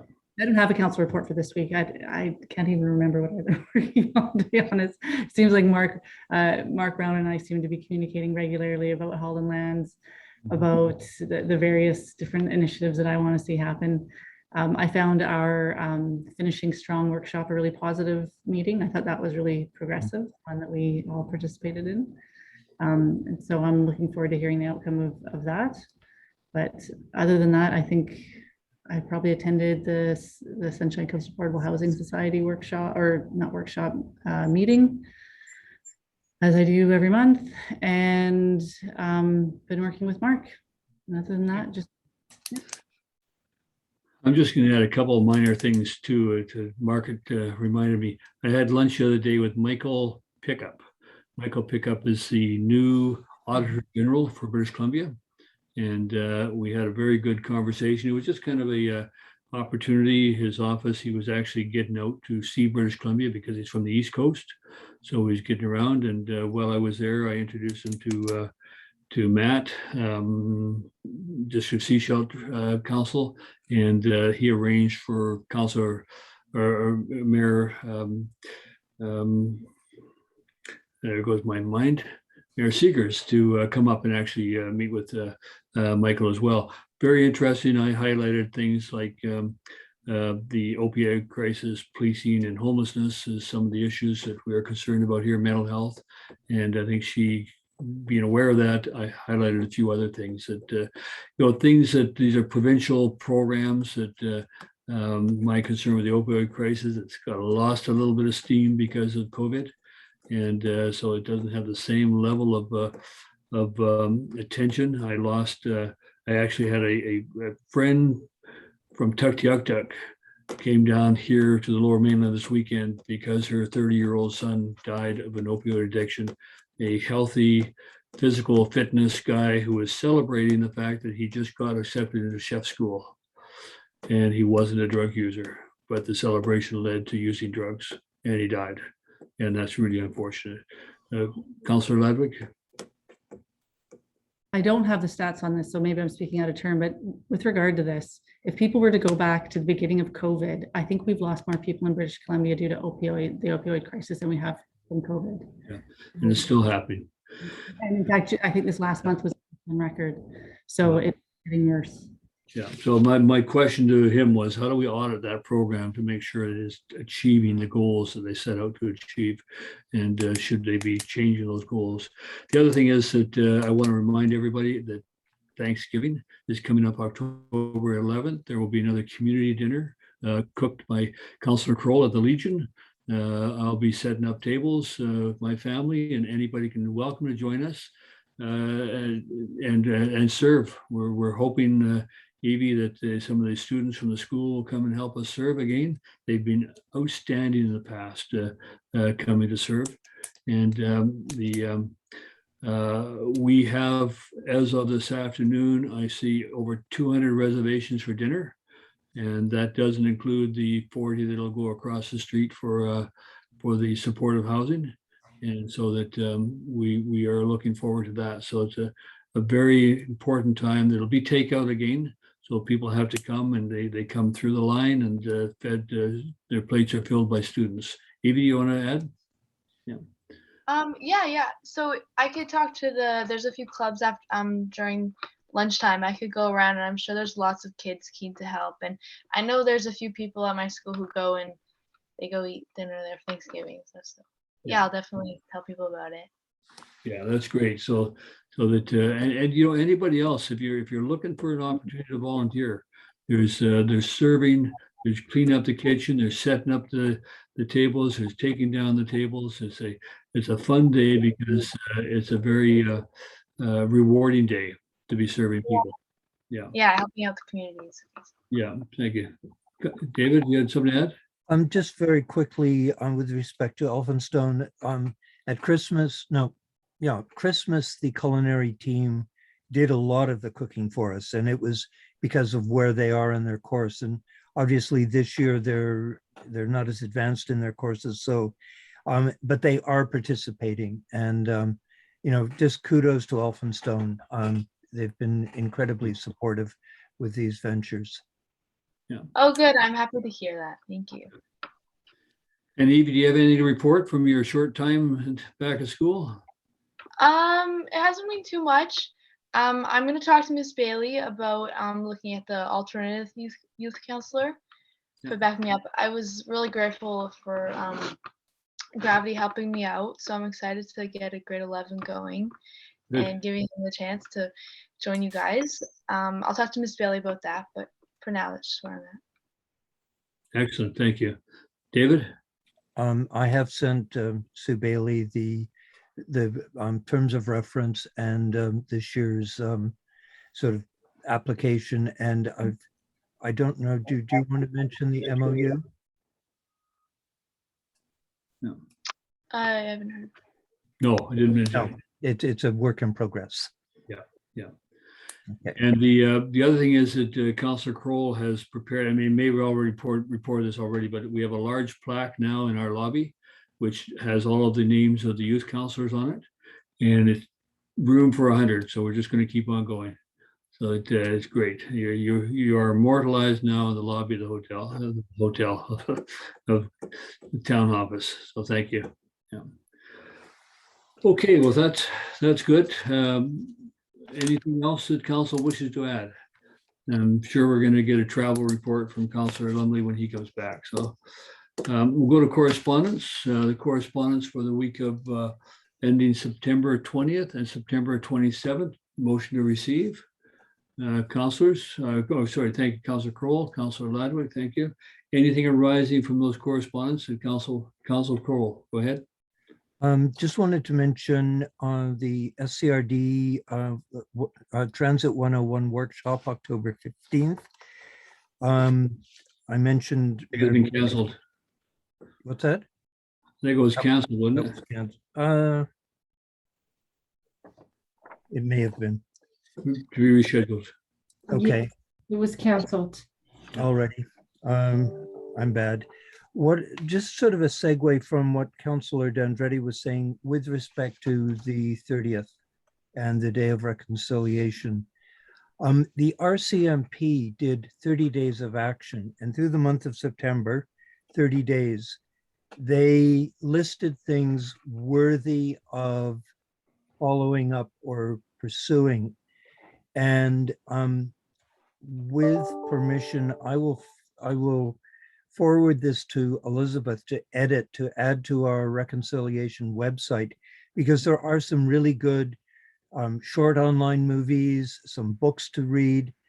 Some of the stuff is specific RCMP, but I think there's a lot of information in this 30 days of action that it saves people doing a lot of hunting around. And if we just sort of edit this list down and incorporate it on our website, I think people might appreciate it. And that, I think, is it for me. Okay. Councillor D'Andretti, go ahead. Thank you. There's a letter from our staff, from our engineer regarding the wastewater facility. And I really appreciate, because there has been complaints and he responded. And Mayor, you have suggested that perhaps we put this letter on our website or in the Coast Reporter. I support that, because obviously we are a tourist community, and this impacts tourism. This impacts the people who live around, and for them to have the certainty that we are addressing this, I think is very important. So I support your suggestion. Okay, appreciate that. Thank you. Yeah. And I will stop clicking my pen. I put it down. Thank you. Councillor Kroll. Just very quickly, this is the first time we've had a number of thank you letters. And it's really nice when you're wading through, a couple hundred pages of correspondence to suddenly get thank you letters. Our bylaw officer was commended, and some other staff. And I think it's just great that people do take the time to thank our amazing staff. So it's just really pleasant to hit these little pearls. Yeah, thank you. Okay, council will move on to bylaws. We have zoning amendment bylaw 1065-63, 2021 for lot 37 Celia Crescent. And the did we pass that? Lot 37 Celia Crescent. This is a public hearing tonight. That's correct. So you had the public hearing earlier tonight. Right. And so now it's on the table for consideration of third reading. Okay, it's been given first and second reading. I'm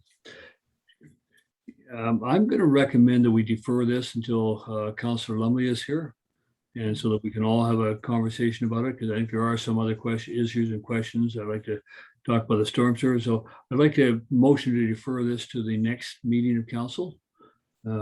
Councillor Kroll, Councillor D'Andretti, you second that? Okay. no discussion of a motion to defer, so I'm gonna take them, I'm gonna call the question first. All in favor of deferral? Thank you. Okay, now Councilor Diandrad, you had something you want to ask? Yes, I thought we had discussed that we would not bring a public hearing right to the meeting on the same night. I think we had discussed that. I would like that because you need time to reflect. I actually, because I printed the material and my printer stopped and I didn't see one of the reports, I felt bad.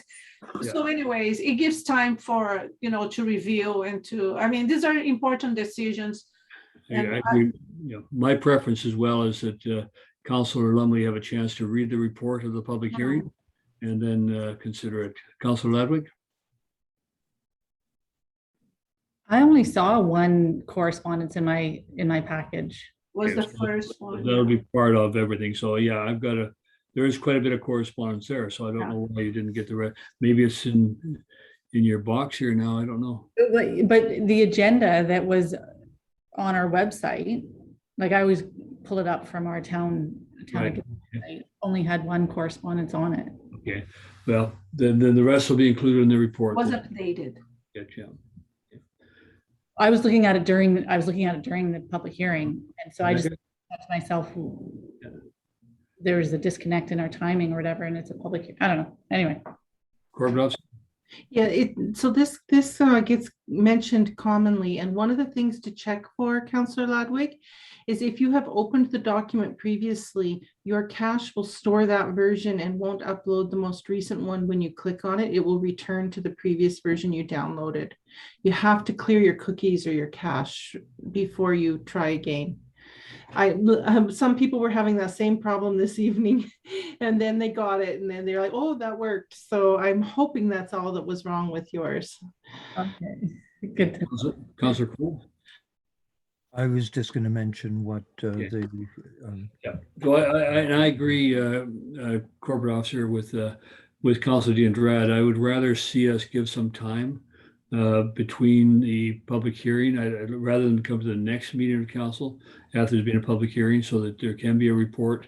That report forms a record, and based upon that record and a reflection, we're making a decision. So, Okay, thank you for that feedback.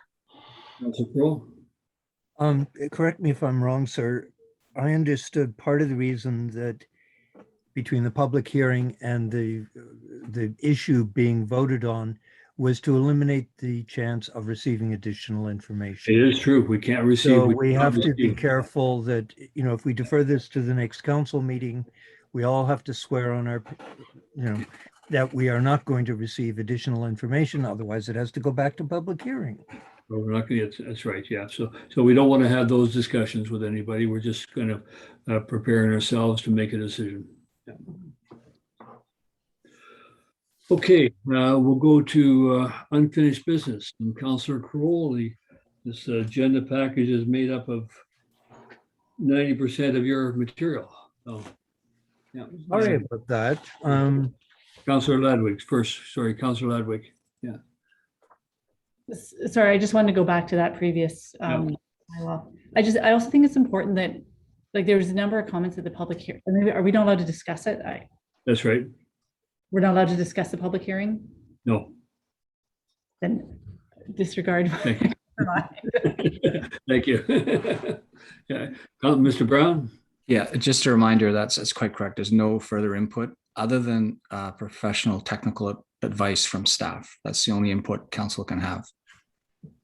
Yeah, and just be aware that I have asked staff to comment on the stormwater situation. Okay. Yeah. Okay. So now we'll go back to Councillor Kroll. Earlier I brought up a recommendation that the town of Gibson's participate in the city's Race to Zero campaign. And at the last time more information was requested, I've supplied more information. For some reason, my recommendation got omitted out of the information package that I submitted. But basically, I was recommending that the town of Gibson's participate in the city's Race to Zero campaign, and that by signing into the pledge agreement, that as a collective body, the goal being 1,000 members by the time of the COP26 summit in Glasgow, which is at the end of October, we can work as a united voice to help mitigate the climate crisis. There are quite a few Canadian cities that have joined this initiative. North Vancouver, the city of Vancouver.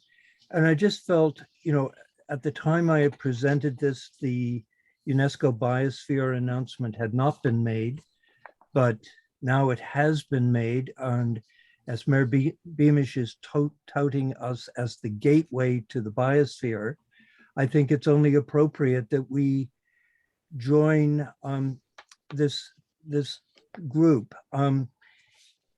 It's just online participation. Periodically, you update what you're doing. You basically sign a pledge form that you're public endorsing the following principles: that we recognize the global climate emergency. We're committed to keep the global heating below 1.5 Celsius per the Paris Agreement. We're committed to putting in inclusive climate action at the center of all urban decision-making. And we invite our partners, politicians, leaders, CEOs, trade unions, et cetera, to participate in this. And there's a number of criteria: create a more inclusive society, create green and healthy streets, reduce air pollution and ensure clean air, develop zero carbon buildings, and so on. So most of it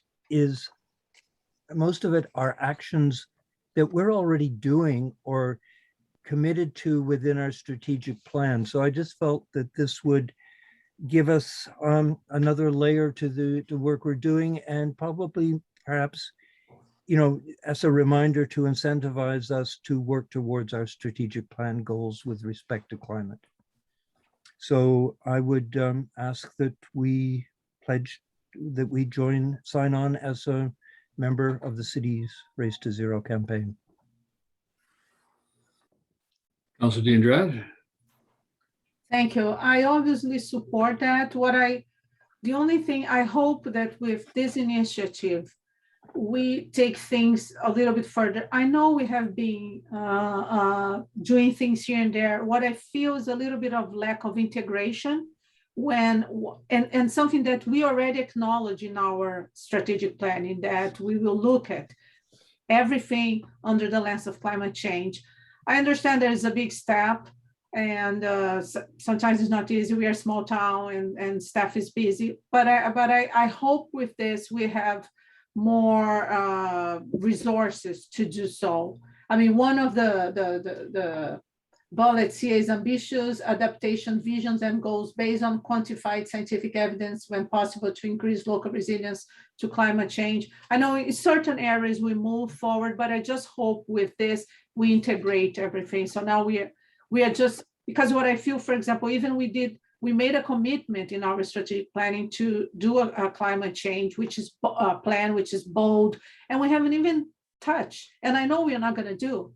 And I'd rather do the urban forest first because it's almost more important. And then we can do, but I just hope with this, we embark 2023 with a bold plan and become just not an item. Because what I think is, it's not good is when you have an item that you just put there. It seems that we are doing some sort of, lip service just to say that we are, and this part I don't like. I like putting something that we really stand for, and we fight for that, and we embrace and we move forward. So I would support, because I think it's an important initiative because it comes from municipalities.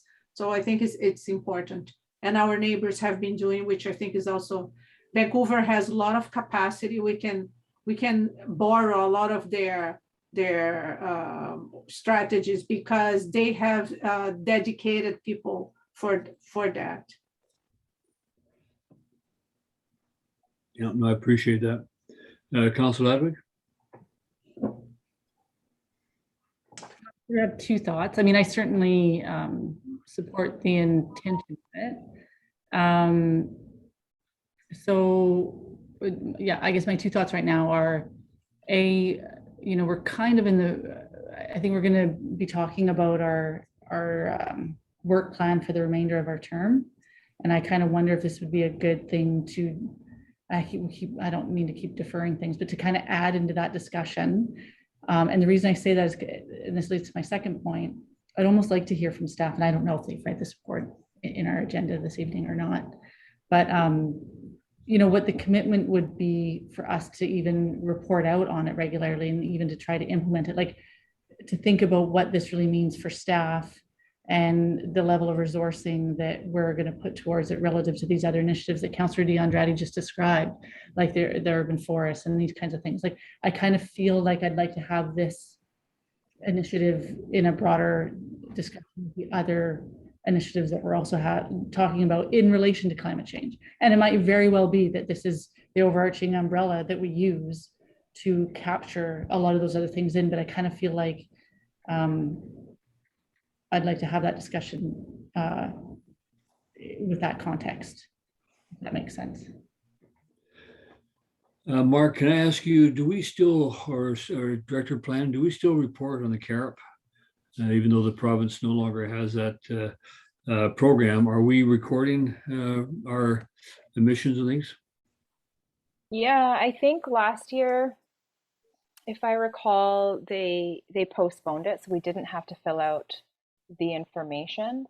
But we did fill out a bunch of information. It was a lot less reporting than what we had to do in the past. So they've changed the reporting format, but we are recording some information. We are still, yeah. Mark? Yes, just to expand on, they're going to replace it with a different program, but in the meantime, yes, we're still doing that. Yeah. The CARP was a climate action reporting program that we report to the province, and we actually got money back from the province every year, and then they canceled the program. It sounds like they're redesigning it. So, having said that, we are already monitoring, we're already measuring, and so that we're already developing a report. So I don't think that this would be a big step from staff to integrate the information from that program into this additional reporting, which is I think basically much the same as what we are already doing and have done for many years already. So I would certainly, Councillor Crowe, did you mention a time limit around this, or? Thank you, Mayor Beamish. The conference is in Glasgow at the end of October. So it would, you know, if we're going to sign on, it would be really nice to be one of the members who is part of the COP26 conference. You know, I know we're just sort of one voice, little voice on the West Coast, but I think, you know, there's huge power in one. And I think it just aligns with some of our other goals from the reporting point of view. You know, you commit to the pledge form, but you report as you're able to reach goals as outlined in the thing. And it's online reporting. It's not like, you know, staff have to, you know, sit and type huge reports. We're probably doing them anyway. They can be cut and paste into the reporting system within this. Yeah, I read through this and I look at things we are doing, like reduce air pollution. We provided funding for that program today in the Fresh Air Society. Advancing towards zero waste. We are working with the SCRD on the landfill stuff. Sustainable food, we provided a grant for that today as well, for the small steps, but these are things that we are doing. Many of these things that on this list we're doing, so that I don't think it's a big stretch. That's really what caught my eye with it, is the fact of so much of it we're doing. And, you know, it's not about recognition per se, but okay, it is about recognition per se. We've done it. You know, we can tick the box and say, hey guys, we did this. You know, we've got composting. We've reduced, you know, how many thousand tons of material that hasn't gone into our landfill that isn't creating methane. Like some of the things we're doing are stormwater management, you know, going with natural assets as opposed to, you know, engineered infrastructure that has huge greenhouse gas emissions. So, you know, a lot of it is yeah, I'll fess up. It's all about recognition. Councillor Diendrath? Yeah, I want to just to follow up on the point that I originally mentioned, and then Councillor Ledwig said, because I experienced this with the Ocean Watch Action Committee. I was doing the reporting, I was asking many, but I felt, well, it's on my hand, depends on me. What about, you know, I go and another councillor doesn't have the same interest. So I try to create with staff a system, because I mean, especially now it's part of the biosphere. And I struggled, I could feel that there was a little bit of difficulty. And I believe now it's the infrastructure department that is doing, but I still feel like I don't know what they are reporting. I don't know if I should report. So I would like this to be considered, because we need to streamline. If we are going to, we already have the OWAC report, right? That we do for the UNESCO reserve. And this will be another one. It has to be created a system that every time that we move in one direction, there's someone that goes there. Otherwise, I feel that could be or redundant, many people trying to do, or it will be lost. So this it just brought me back, because I feel with the Ocean Watch action, the whole sound reporting that we are supposed to do right now, because I wanted to pass to staff, not because I didn't want to do, but now I don't know what it has been done. So anyways, it's just important to create a streamlined process. And perhaps the CAO have something to say. I can follow up with this, but I think that's, and not to put obviously pressure on staff. That's another thing. So. Okay, what would you like to do with this, Council? I appreciate Councillor Crowell bringing it forward. Do you want to make a motion, Councillor Crowell, or somebody? I'll second. Councillor Ledwig, go ahead. Sorry, just to bring up staff one more time. So does our CAO feel like this is something that they could reasonably incorporate into our reporting mechanisms already? Are we going to be duplicating it? Does this mean we're going to drop the other one and pick this one up? I do like it. I really do like the way they've laid things out. I think it's well thought out. Sorry, over to you, Mark. If I could, Your Worship. Yes, I think it's a matter, we have to keep this in context with the other initiatives that the council is currently doing. As Councillor Dandrade says, we don't want to stretch our resources too thin amongst a whole bunch of initiatives, but if this one's an umbrella that captures a lot of the things we're already reporting, quite frankly, I haven't had a time to talk to the staff about it to see how onerous it would be to live up to the terms. And as has been pointed out, a lot of the initiatives are with the SCRD, so we'll be relying on them for data as well. But just looking it over, it does, capture a lot of the things that the town is already doing and is quite proud of and leading the world in some cases. I can tell you on this agenda package, we are talking about pages 75 to 79, because I'm not prepared to sign on to the mayor's covenant for climate and energy at this point in time. That's too onerous.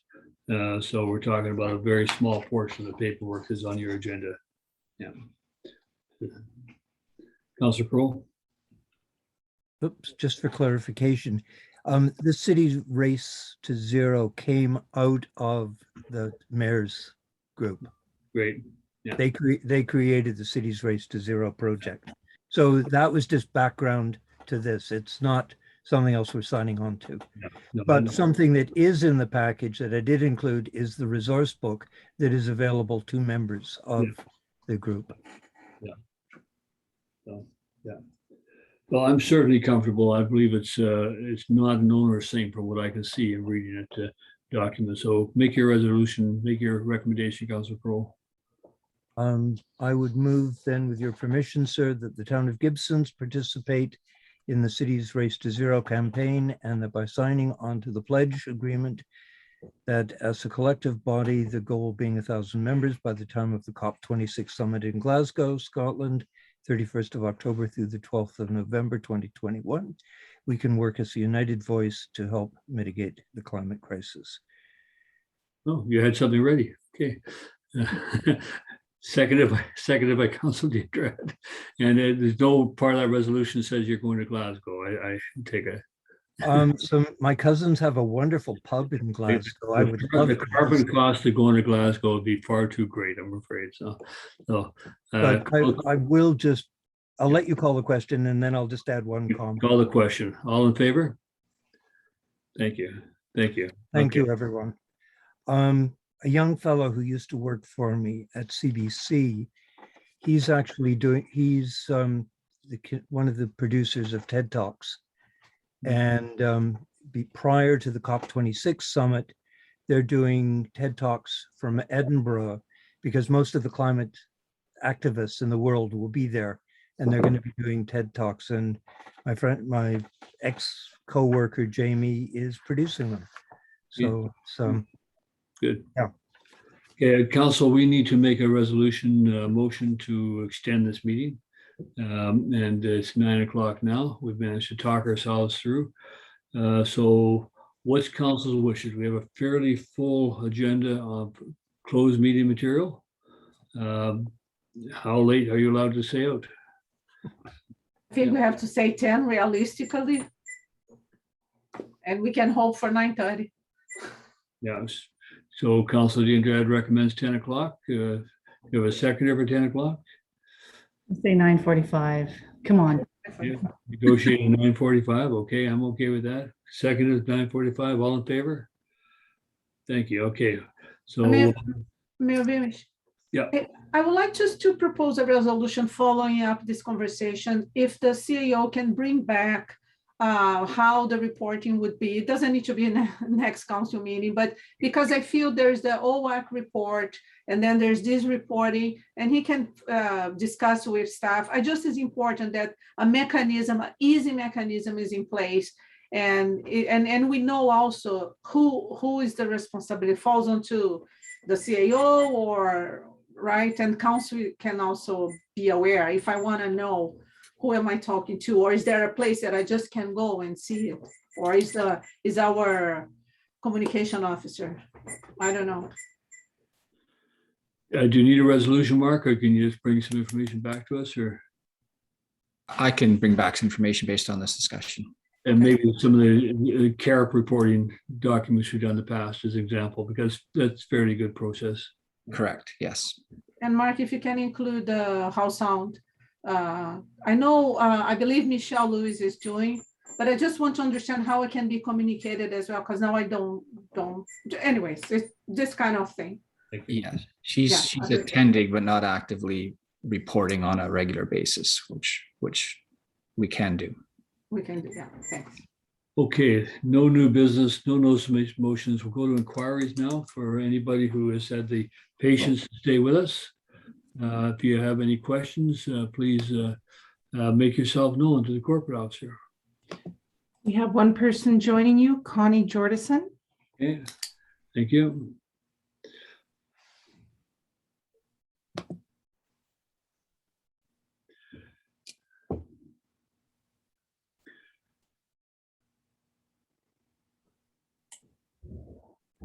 Connie, you're still muted. Sorry about that. Can you hear me, Your Worship? We got you now. Yes, thank you. Thank you very much. Just wondering about the short-term rentals regulation change. Will that go back to public hearing? I believe it likely will. We're going to have to wait till we get the report from the corporate officer to see how much it varies from where we were, but I believe it is headed for public hearing again. The time frame to me is so far from the other public hearing. I actually would encourage that we have that conversation with the community again and not assume that what we heard last time still stands. So CAO? Yes, I did discuss this with the Director of Planning prior to this evening, and if there was substantive changes from the second reading, it would be recommended to start the process over again with a new public hearing. Thank you. Anything else, Connie? We must have other questions. Well, just wondering, now those regulations will be coming back through committee within a month. What's the time frame? Yeah, I don't want to put the pressure of a time frame on staff, but it is an active file, put that way. It's not a fresh start. So, okay, good. Thank you. Thank you very much. Yeah.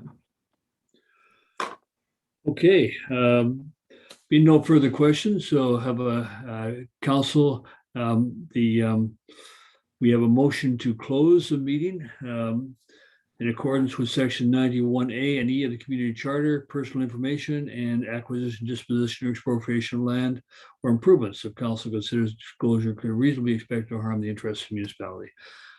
Okay, motion for that, please. Councillor Kroll, thank you. Councillor Diandrad, thank you.